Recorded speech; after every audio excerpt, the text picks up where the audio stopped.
Welcome dear rockets. कैसे हैं आप सभी? कई दिन के बाद आज हम फिर से लेकर आ गए हैं देखने वालों के माइंड में तहलका मचा देने वाली क्राइम सुपर थ्रिलर, जो न सिर्फ आपको सीट के एज पर बैठा कर रखेगी बल्कि ऐसा लगेगा जैसे इसमें अनगिनत ट्विस्ट भरे पड़े हुए हैं। मूवी का हीरो एक रिपोर्टर है जिसने 9 साल पहले के एक्सीडेंट को देखा था, लेकिन उस केस में उसको कोई क्लूज नहीं मिला तो वो केस लगभग बंद हो गया था। पर आज 9 साल के बाद एक तिनके जितना क्लू हीरो के हाथ लग जाता है। ओ, मैंने कुछ ज्यादा बता दिया, बस बहुत इंट्रोडक्शन। तो चलिए देखते हैं आज की movie Who killed Cock Robin. पूरा मजा लेने के लिए वीडियो को एंड तक जरूर देखिए। मूवी की शुरुआत होती है 2007 में, जब आधी रात को घनघोर बारिश में सड़क पर एक खड़ी गाड़ी दिखती है। हाँ, ये ब्रेक डाउन हो चुकी है, आपको बता दूं। उस कार में है मूवी का हीरो वैंग, जो अपने फोन को देखता है लेकिन उसमें भी सिग्नल नहीं आ रहा होता है। अचानक ऐसी भारी क्रैश की आवाज आती है कि कान ही फट जाएं। वैंग चौंक कर बाहर निकलता है और आवाज की दिशा में भागता है। वहां पर एक कार का बुरी तरह एक्सीडेंट हुआ है। कार पूरी तरह डैमेज हुई है और उसका ड्राइवर ऑन द स्पॉट मर चुका है। तभी पैसेंजर सीट में एक लड़की होती है जिसकी जान अभी भी बची हुई है। यहाँ पर मूवी का title who killed Cock Robin डालकर होती है मूवी शुरू। कट करके 9 साल के बाद का सीन दिखाते हैं। वैंग एज यूजुअल काम पर जा रहा होता है। वो अभी एक क्राइम रिपोर्टर है, पर ट्रैफिक तो यूजुअल से भी ज्यादा होती है। और तब रेडियो पर बताते हैं कि वैंग जिस रोड पर जा रहा है वहां आगे एक बहुत बड़ा एक्सीडेंट हो गया है। वैंग तुरंत स्पॉट पर जाता है। वैसे आपको बता दूं कि ये कॉस्टली स्पोर्ट्स कार है और इसके अंदर इस शहर का जाना माना सेनेटर है। उसके साथ एक फेमस मॉडल भी है और वो भी लगभग घायल ही है। वैंग ठहरा रिपोर्टर सेनेटर और मॉडल को साथ में देखकर उसके दिल में लड्डू फूटते हैं कि अब तो मैं इनके स्कैंडल की स्टोरी लिखूंगा कि देखो सेनेटर और मॉडल की रासलीला। वो तुरंत उन फोटोज को अपने ऑफिस के कलीग और अपनी क्लोज फ्रेंड मैगी को भेज देता है। मैगी, अच्छा आप सोच रहे होंगे कौन है, तो ये इस मूवी की हीरोइन है। वो पहले कंफर्म कर लेती है कि ये सच्ची न्यूज है और फिर उसे पब्लिश करने के लिए मान जाती है। इतनी पावरफुल स्टोरी मिलने की खुशी में वैंग वहां से तुरंत निकल जाता है तो अचानक एक गाड़ी उसकी गाड़ी से टकरा जाती है और उसकी गाड़ी भी डैमेज हो जाती है। वैंग फिर अपनी कार को लेकर एक मैकेनिक के पास जाता है जो उसका बहुत अच्छा दोस्त भी है और इसका नाम है क्रिस्टोफर। वो कार को बड़े अच्छे से चेक करके कहता है कि भाई, इस सेकंड हैंड कार को लेने से पहले मुझसे पूछ तो लेता कम से कम। किसी ने तुझको धोखा दे दिया यार। इस गाड़ी में जो चेसेस है ना वो किसी और की गाड़ी के हैं और इसमें जो पार्ट्स हैं वो भी किसी और की कार के लगाए हुए हैं। अब वैंग को इतना गुस्सा आता है कि एक क्राइम रिपोर्टर के साथ धोखा। वो तुरंत पुलिस स्टेशन जाकर वहां के इंस्पेक्टर से कंप्लेंट दर्ज करवाता है। अब इंस्पेक्टर भी वैंग को अच्छी तरह जानता है क्योंकि वैंग क्राइम रिपोर्टिंग के सिलसिले में अक्सर उससे मिलता रहता है। इंस्पेक्टर कहता है तुम फिक्र मत करो यार, मैं इस कार के पिछले ओनर की सारी डिटेल्स निकलवा कर तुम्हें कॉल कर दूंगा। फिर इंस्पेक्टर कार की डिटेल्स को ले जाकर एक नए कांस्टेबल को देता है जो बहुत यंग है और हाल ही में उसने डिपार्टमेंट ही ज्वाइन किया है। इसका नाम शॉन है। इंस्पेक्टर कहता है कि वैंग हमारा बहुत बड़ा क्राइम रिपोर्टर है, वो जो मांगे उसके लिए तुम कर देना। फिलहाल तुम इस कार के पिछले ओनर की डिटेल्स को निकालो। दूसरी ओर वैंग के ऑफिस में उसका बॉस उसकी खूब तारीफ करता है कि वो इतना सेंसेशनल न्यूज लेकर आया है, वो भी प्रूफ के साथ। पर एडिटर जो होता है ना, मतलब एडिटर इन चीफ, उसको वैंग से बहुत चिढ़न होती है और कहता है सेनेटर पर इतना बड़ा आरोप लगाने से पहले हमें पूछताछ कर लेनी चाहिए थी। सिर्फ इसके कहने पर वो न्यूज पब्लिश करके हमने बहुत बड़ी गलती कर दी। अरे सेनेटर हमारे खिलाफ कोई एक्शन लेगा तो हम क्या करेंगे? पर वैंग तो एडिटर को चिढ़ाता है कि इस शहर का बच्चा बच्चा जानता है कि सेनेटर और मॉडल का अफेयर चल रहा है। इसमें मैंने कुछ नया तो नहीं कह दिया। वेल, यहाँ से अगले सीन में देखते हैं तो बॉस का बर्थडे होता है और सभी मिलकर एक होटल में पार्टी कर रहे होते हैं। बॉस वैंग को प्रमोशन देने का वादा करता है और वैंग खुशी में वहां से निकल जाता है। मैगी भी उसके साथ होती है। मैगी वैसे पता नहीं रो क्यों रही है। वैंग कहता है क्या हो गया तुमको? अरे जब वो तुमको इतना हर्ट करता है तो उसके पीछे जाती क्यों तुम? छोड़ दो उसको। और यहाँ पर पता चलता है कि मैगी किसी से प्यार करती है लेकिन उनकी रिलेशनशिप कुछ ठीक ठाक नहीं चल रही है। वैंग तो बहुत ज्यादा नशे में और मैगी दुख में है, तो दोनों एक दूसरे को दिलासा देते हुए थोड़े इंटीमेट भी हो जाते हैं। अगले सीन में सेनेटर वैंग की न्यूज एजेंसी पर केस फाइल कर देता है कि इन्होंने मुझे बदनाम करने की कोशिश की है। असल में मेरे साथ जो औरत थी वो कभी मॉडल थी लेकिन 4 महीने पहले हमारी शादी हो चुकी है, कहकर वो अपना मैरिज सर्टिफिकेट दिखाता है और साथ ही कहता है कि मैं अब उस न्यूज एजेंसी को छोड़ूंगा नहीं। फिर कैसा दोस्तों, ऑफिस में वैंग के कान पक जाते हैं बॉस और एडिटर के ताने सुनकर। इसी बीच इंस्पेक्टर कॉल करके बताता है कि तुम्हारी कार की हिस्ट्री पता चल चुकी है, जल्दी आ जाओ। वैंग पुलिस स्टेशन जाता है तो इंस्पेक्टर कहता है तुम्हारे पास जो कार है वो 9 साल पहले एक हिट एंड रन केस में शामिल थी। उस कार के पार्ट्स को चेंज करके तुम्हें बेच दिया गया है। ओह, ये सुनकर वैंग चौंक जाता है क्योंकि उसे 9 साल पहले का वो एक्सीडेंट याद आ जाता है। उस रात जब एक्सीडेंट हुआ था तो वैंग ने उस डैमेज्ड कार के फोटोज लिए थे, लेकिन जिस कार ने हिट किया था वो जा चुकी थी एंड जो कार डैमेज हुई थी वो स्पॉट पर खड़ी थी जिसके अंदर एक लड़की जिंदा थी। हालांकि ड्राइवर उस समय मर गया था। वैंग को लगता है कि उसी डैमेज्ड कार को मुझे बेच दिया गया है। उस कार की डॉक्यूमेंट्स को लेकर वैंग अपने ऑफिस आता है तो मैगी बताती है उसे नौकरी से निकाल दिया गया है। वैंग अपने बॉस को कन्विंस करने जाता है, पर बॉस कहता है मेरे ऊपर भी एक बॉस है और वो सेनेटर का अच्छा दोस्त है, इसलिए अब तुम यहाँ काम नहीं कर सकते, तुम्हारी वजह से हमें बदनामी झेलनी पड़ी है। वैंग बेचारा टूट जाता है और क्रिस्टोफर के गैराज में जाकर शराब पीने लग जाता है। फिर वो नशे में बड़बड़ाने लग जाता है कि 9 साल पहले जिस कार एक्सीडेंट का मैं आई विटनेस था, उसी डैमेज्ड कार को मुझे भेज दिया गया। हाँ, कैसे इसको सॉल्व करूं? तब क्रिस्टोफर कहता है कि इस छोटे से शहर में हमें हर बात एक दूसरे से कनेक्टेड लगेगी यार, तू समझा कर, तुम ज्यादा सोचो मत और आराम करो। वैंग अब एक कैब में घर लौट रहा होता है कि तभी हम देखते हैं कि कोई उस पर नजर रखे हुए है। वैंग बड़ी मुश्किल से घर आता है और 9 साल पहले एक्सीडेंट स्पॉट पर उसने जो फोटोज लिए थे उनको फिर से चेक करता है। उसमें से यार कई फोटोज डिलीट किए जा चुके हैं। अब वैंग को दाल में कुछ काला नजर आता है। वो ऑफिस तो जा नहीं सकता, पर मैगी की मदद से वो ऑफिस में एंटर कर जाता है एंड 9 साल पहले जब एक्सीडेंट हुआ था उस दिन हुए एक किडनैपिंग केस के डॉक्यूमेंट्स को वो देखता है। असल में उस दिन शहर के एक अमीर आदमी की बेटी किडनैप हुई थी और किडनैपर्स ने फिरौती के तौर पर एक मोटी रकम मांगी थी। अमीर आदमी ने किडनैपर्स को पैसे दे भी दिए थे, लेकिन उन लोगों ने उसकी बेटी को वापस नहीं भेजा और वो गैंग कहीं गायब हो गया। आज तक वो बच्ची नहीं मिली है। इतना ही नहीं, उस रात डैमेज्ड कार में एक लड़की जिंदा थी जिसे हॉस्पिटल में एडमिट किया गया था, पर एक दिन वो अचानक हॉस्पिटल से गायब हो गई एंड वैंग अब इन सारी बातों को कनेक्ट करने की कोशिश कर रहा होता है। मैगी पूछती है तुम 9 साल पहले वाले केस पर अपना दिमाग क्यों लगा रहे हो? नहीं, वैंग बताता है उस वक्त मैं इस हमारी न्यूज एजेंसी में एक इंटर्न था, यानी एक ट्रेनी था। उस रात मुझे अच्छे से याद एक पार्टी थी, लेकिन मैं जल्दी घर के लिए निकल गया एंड तभी अचानक मेरी कार ब्रेक डाउन हुई और मैं उस एक्सीडेंट का आई विटनेस बना। तभी मैंने उस एक्सीडेंट स्पॉट पर उस कार की मतलब उस डैमेज्ड कार की फोटोज ली थी और वो कैमरा मैंने एडिटर को दे दिया था। लेकिन दोस्तों अब पता चलता है कि उस वक्त वैंग ने जो फोटोज लिए थे उसमें से कुछ डिलीट भी कर दिए गए हैं, मतलब उस एडिटर ने ही डिलीट किया होगा। हाँ, तो उसने ऐसा क्यों किया ये मुझे भी जानना है, आपको भी और वैंग को भी। वैंग आगे कहता है कि अब मुझे एक चीज करनी है, सबसे पहले मैं उस लड़की का पता लगाऊंगा जो उस एक्सीडेंट में जिंदा बची थी लेकिन हॉस्पिटल से कहाँ गायब हो गई। एंड दोस्तों मैगी भी उसकी मदद करने का फैसला कर लेती है। पूछताछ में उनको पता चलता है कि उस लड़की का नाम जेनिफर था और उसके घर का भी पता चल जाता है इनको। दोनों वहां पर जाते हैं। वहां फिलहाल जेनिफर के रिश्तेदार रहते हैं और बताते हैं कि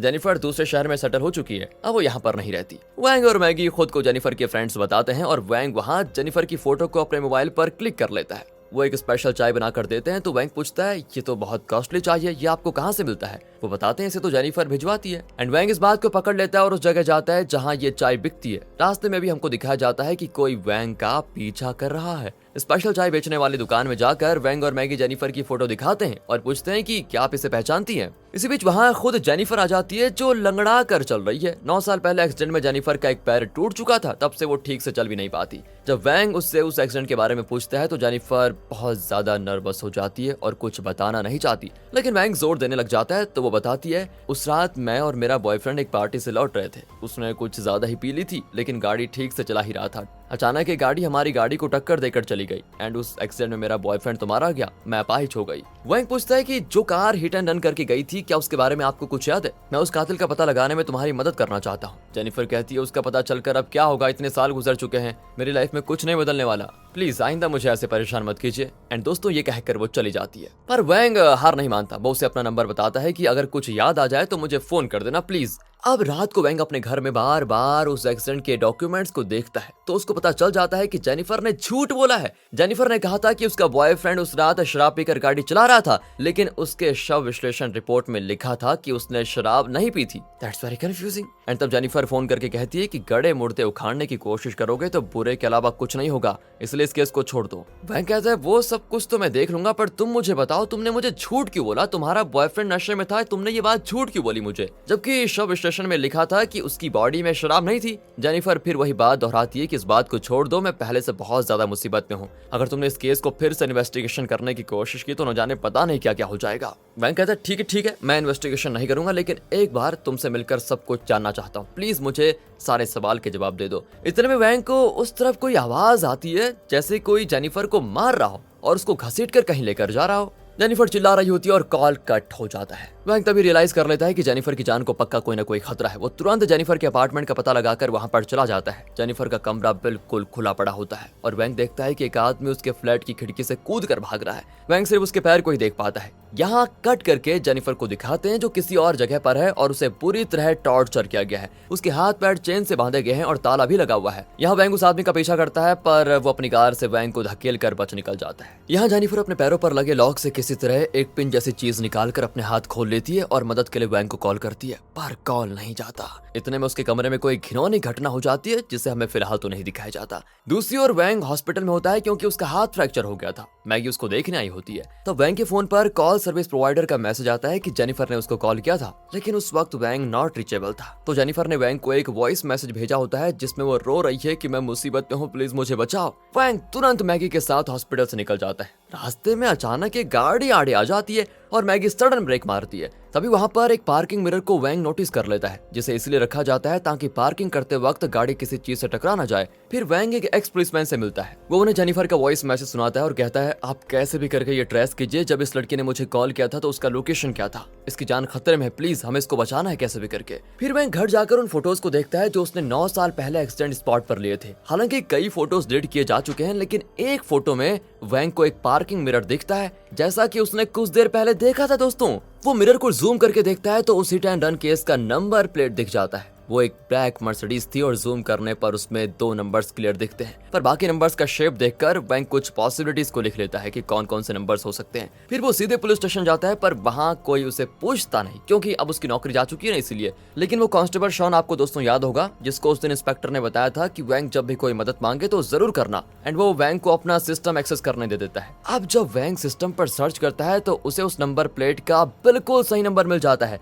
उस कार के ओनर का नाम देखकर वैंग चौंक जाता है, क्योंकि ये कोई और नहीं उसका बॉस है, जिसने वैंग को अपने न्यूज एजेंसी में नौकरी भी दी थी और फिर नौकरी से निकाल भी दिया था। अब वैंग एक बार फिर एक्सीडेंट वाली रात की बातें अपने जहन में लेकर आता है। उस रात वैंग ने एक्सीडेंट स्पॉट की फोटोज को लेकर जाकर एडिटर को दिया था, लेकिन एडिटर उसे सीधे बॉस के पास लेकर गया था, पर बॉस ने कहा था कि फोटोज क्लियर नहीं है। हालांकि वैंग ने बहुत समझाया था कि थोड़ी एडिटिंग से फोटोज एकदम क्लियर हो जाएंगी, पर बॉस नहीं माना और कहने लगा कि ये फोटोज तो गए काम से, पर तुम्हारी कोशिश काबिल तारीफ है यंग मैन, मैं तुम्हें परमानेंट रिपोर्टर बनाने वाला हूँ। ये सारी बातें अब वैंग के दिमाग में आ जाती हैं। दूसरी ओर बॉस को दिखाते हैं, जिसे एक कॉल आता है और वो टेंशन में कहीं जा रहा होता है। यहाँ वैंग को क्रिस्टोफर कॉल करके कहता है कि यार 9 साल पहले के उस एक्सीडेंट के बारे में मैं तुम्हें एक सच बताना चाहता हूँ। एंड उसकी दुखी आवाज को सुनकर वैंग को थोड़ी घबराहट होने लग जाती है और वो तुरंत क्रिस्टोफर के गैराज में निकल जाता है। लेकिन अफसोस की बात है, क्रिस्टोफर ऊपर से गिरकर अपनी जान दे चुका है। इसी बीच वैंग का बॉस भी वहां पर पहुंच जाता है। दोनों एक दूसरे को देखते हैं और पुलिस को भी कॉल किया जाता है। यहाँ व्यूअर्स को लगेगा कि यार एक मूवी में कितने सस्पेंस दोगे, कहानी कहाँ जा रही है, लेकिन यहाँ से कई सस्पेंस खुलेंगे और इस कहानी के कई ट्विस्ट सामने आएंगे। दोस्तों वेट, वैंग बॉस को बताता है कि अब आपकी पोल खुल चुकी है, मुझे पता चल चुका है कि 9 साल पहले जो कार एक्सीडेंट करके बिना रुके चली गई वो आपकी ब्लैक मर्सिडीज और नंबर भी आपका ही है, पुलिस स्टेशन से मैं कंफर्म कर चुका हूँ। एंड इस पर बॉस एक और ट्विस्ट रिवील करता है कि हाँ, कार मेरी ही थी, लेकिन उस दिन मैंने अपने कार क्रिस्टोफर के गैराज में सर्विस के लिए छोड़ दी थी। रात को क्रिस्टोफर ने मुझे कॉल करके कहा था कि गाड़ी तैयार है, लेकिन वो अपनी गर्लफ्रेंड के साथ किसी पार्टी में जाना चाहता था। उसने बहुत रिक्वेस्ट की कि प्लीज अगर आप मुझे अपनी मर्सिडीज ले जाने दे तो गर्लफ्रेंड पर इंप्रेशन जमेगा। मैं भी मान गया। उस रात तो अपनी गर्लफ्रेंड के साथ नशे में कार चला रहा था, तो एक्सीडेंट करके वो सीधे अपने गैराज में आया। उसके गैराज में एक और कार थी जो मेरी ही कार की मॉडल थी। मेरी कार के डैमेज्ड पार्ट्स को उसने उस कार के पार्ट्स के साथ बदल दिया और मुझे मेरी कार लौटा दी। लेकिन जब मैंने कार चलाकर देखी तो मुझे पता चल गया कि ये मेरी कार की तरह बिल्कुल भी नहीं है। मैंने उससे पूछा तो वो रोने बिलखिलाने लगा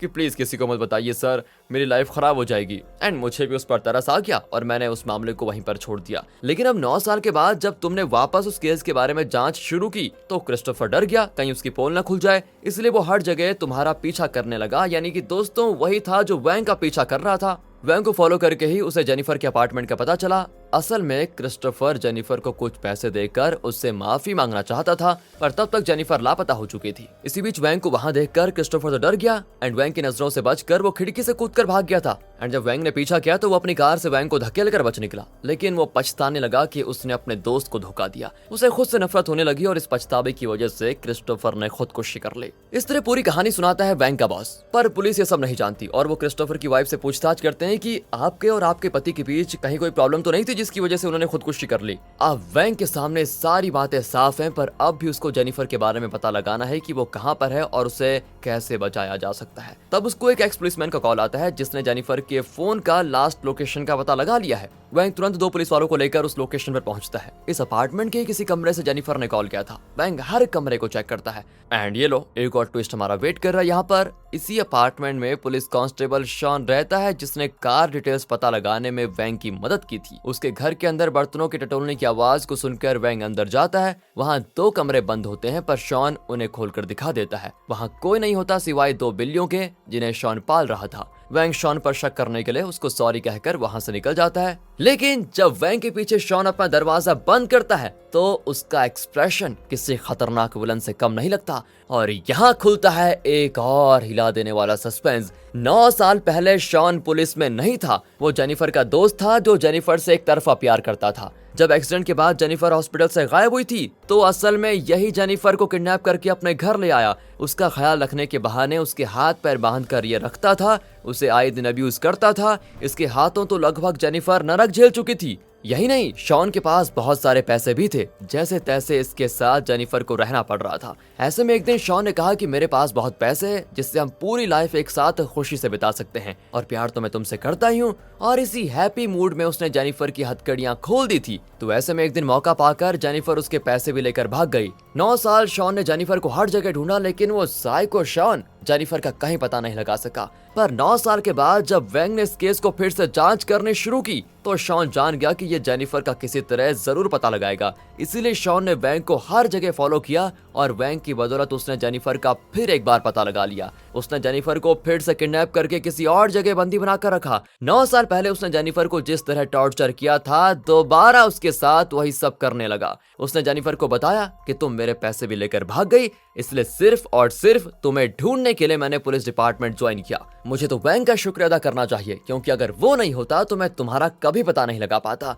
अब तुम मिल गई हो तो देखो मैं तुम्हारा क्या हाल करता हूँ। एंड यहाँ वैंग अपने दोस्त क्रिस्टोफर को बहुत मिस करता है और उसके गराज पर जाता है। गराज में क्रिस्टोफर की फैमिली के कई फोटोज लगे होते हैं जिन्हें वैंग एक एक करके देखने लग जाता है। लेकिन एक फोटो को देखकर उसकी धड़कन जैसे रुक सी जाती है, शायद उसे कोई क्लू मिल गया। अब वैंग अपने बॉस को फॉलो करने लग जाता है। बॉस आधी रात को मैगी के घर जाता है। दरअसल पिछले 10 सालों से बॉस और मैगी रिलेशनशिप में है।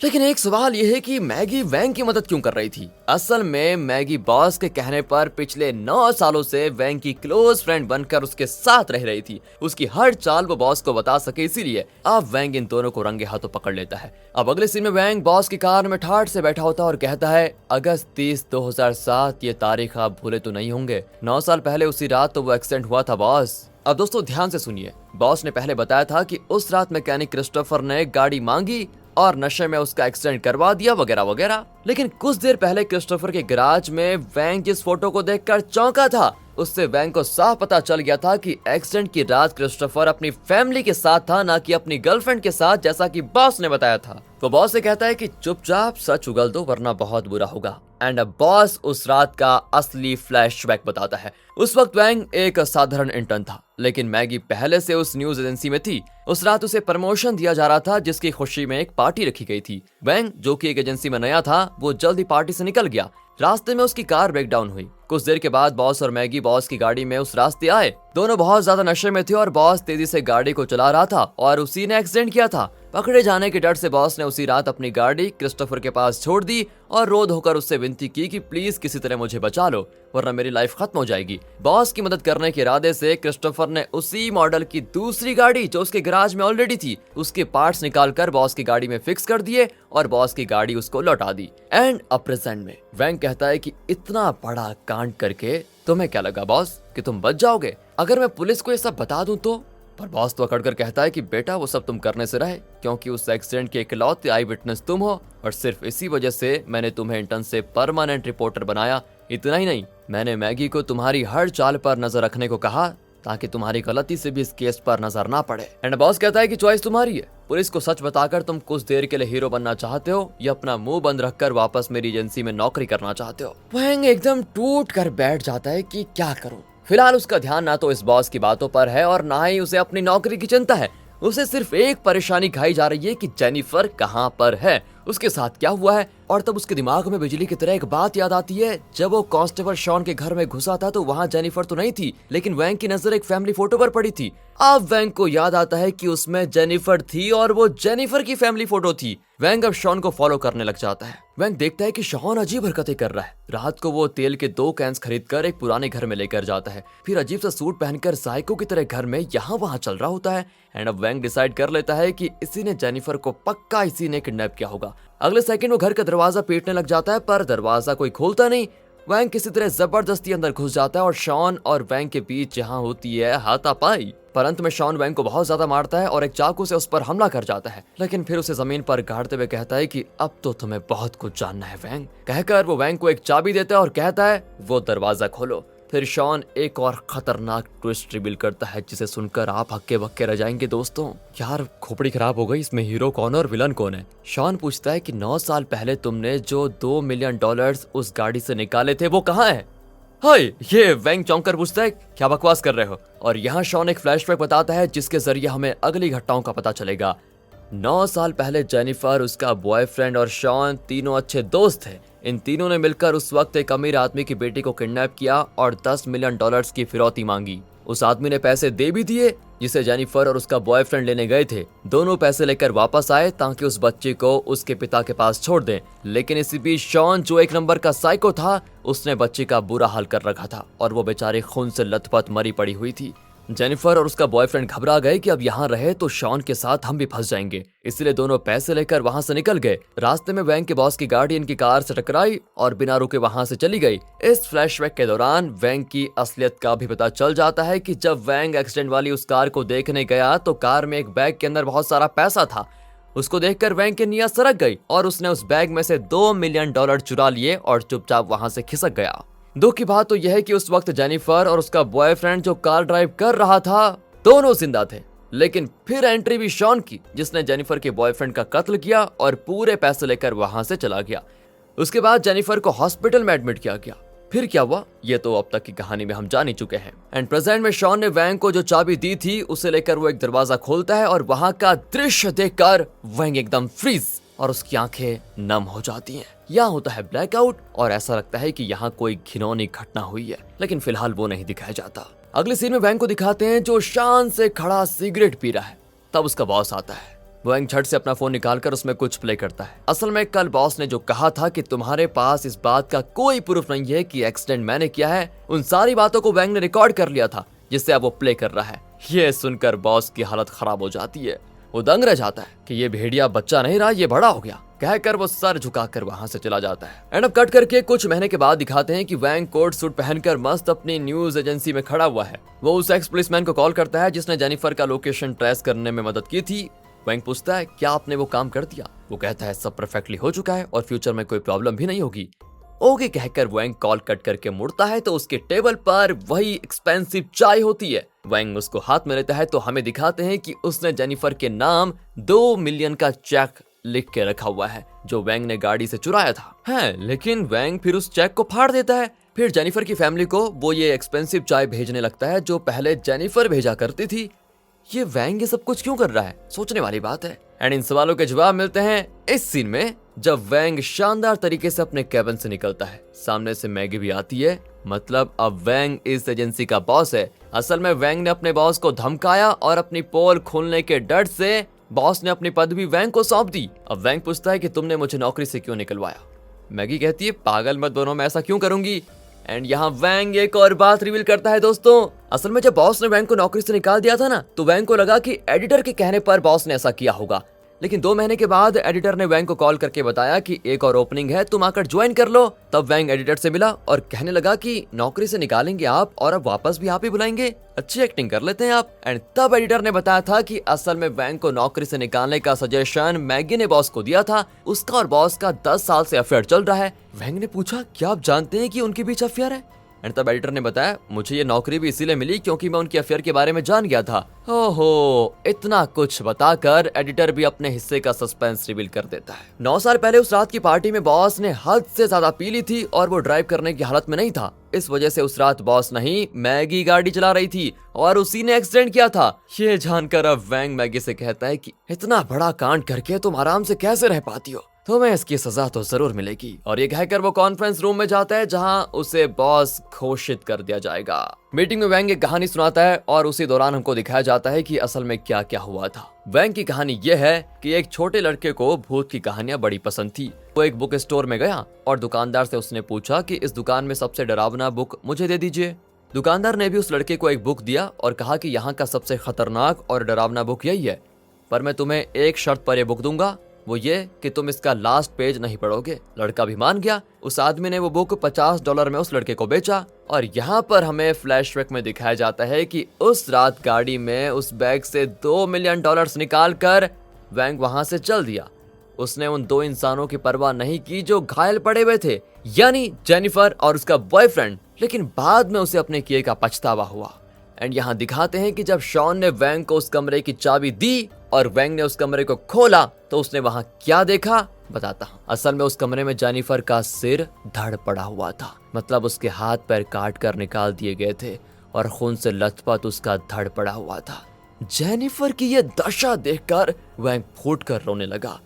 तब शॉन ने बताया कि अगर तुम ना होते तो शायद मैं इसे कभी ढूंढ नहीं पाता और अपना बदला ले नहीं पाता।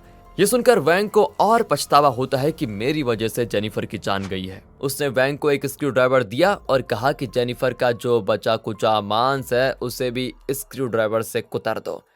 इस साइको की हरकतें देखकर वैंग खुद एक साइको की तरह बन गया और उसने स्क्रू ड्राइवर से उल्टा शॉन पर लगातार हमला करके उसके शरीर को छलनी करके मार डाला। उसके बाद बॉस को ब्लैकमेल करके वैंग अब इतनी दूर पहुंच चुका है कि वो खुद बॉस बन गया। एक्स पुलिसमैन की मदद से उसने जेनिफर और शॉन की लाशों को डिस्पोज करवा दिया। ये सब कुछ करके वैंग अपने ऑफिस में बैठकर ये कहानी सुना रहा है। अब वो कहानी आगे बढ़ाते हुए कहता है कि वो लड़का बुक खरीद कर घर आया, लेकिन उसने सबसे पहले वही किया जिसे उस दुकानदार ने करने से मना किया था, यानी उसने सबसे पहले लास्ट पेज पढ़ा, क्योंकि वो लड़का इतना उतावला था ये जानने के लिए कि ऐसा क्या है लास्ट पेज में। और वहां लगा उस लड़के को सबसे बड़ा शॉक। उस बुक का दाम था सिर्फ और सिर्फ 50 सेंट्स, पर दुकानदार ने उस बुक के लिए $50। इसीलिए उसने लड़के से कहा था कि लास्ट पेज कभी भी भूल कर मत पढ़ना वरना डर जाओगे।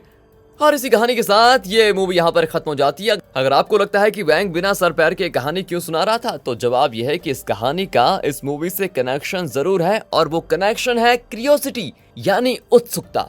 9 साल पहले वैंग ने $2 मिलियन उस गाड़ी से निकाल लिए थे। उसे पैसे लेकर चुपचाप रहना चाहिए था, लेकिन 9 साल बाद भी वैंग को उस हरकत का पछतावा था और वो ये जानने के लिए उत्सुक हो गया कि उस लड़की का क्या हुआ, यानी जेनिफर का क्या हुआ, जिसे अधमरी हालत में छोड़कर वैंग पैसे लेकर भाग गया था। अपनी इसी उत्सुकता की वजह से वो जेनिफर को ढूंढने में लग गया और उसका पता भी लगा दिया उसने। लेकिन जेनिफर जो साइको शॉन से एक बार कैसे करके बचकर भागी थी, वैंग की वजह से वो फिर शॉन के हाथ लग गई और बहुत ही घिनौनी मौत मारी गई। वैंग को इसका भी पछतावा है जिस वजह से उसने शॉन को मार डाला। असल में वैंग जेनिफर को वो $2 मिलियन देना चाहता था, उसके लिए उसने चेक लिख के रखा हुआ था, लेकिन क्योंकि जेनिफर जिंदा नहीं है इसलिए वैंग ने उस चेक को फाड़ कर फेंक दिया। अब बुक वाली कहानी का कनेक्शन यह है कि अगर वैंग उस एक्सीडेंट को एक्सीडेंट ही रहने देता तो सब कुछ ठीक चल रहा होता, लेकिन जेनिफर की तलाश में वैंग ने लास्ट पेज को पढ़ने की कोशिश की, यानी बीते हुए उस कार एक्सीडेंट केस के फाइल्स को वापस देखना शुरू किया, जिस वजह से जेनिफर की जान गई। और अब वैंग को जिंदगी भर ये पछतावा रहेगा कि मेरी वजह से जेनिफर मरी। तो कमेंट कीजिए और बताइए आपको मूवी कैसे लगी। मिलते हैं अगली वीडियो में। एक्सप्लेनेशन अच्छा लगा हो तो लाइक कीजिए and finally thanks for watching.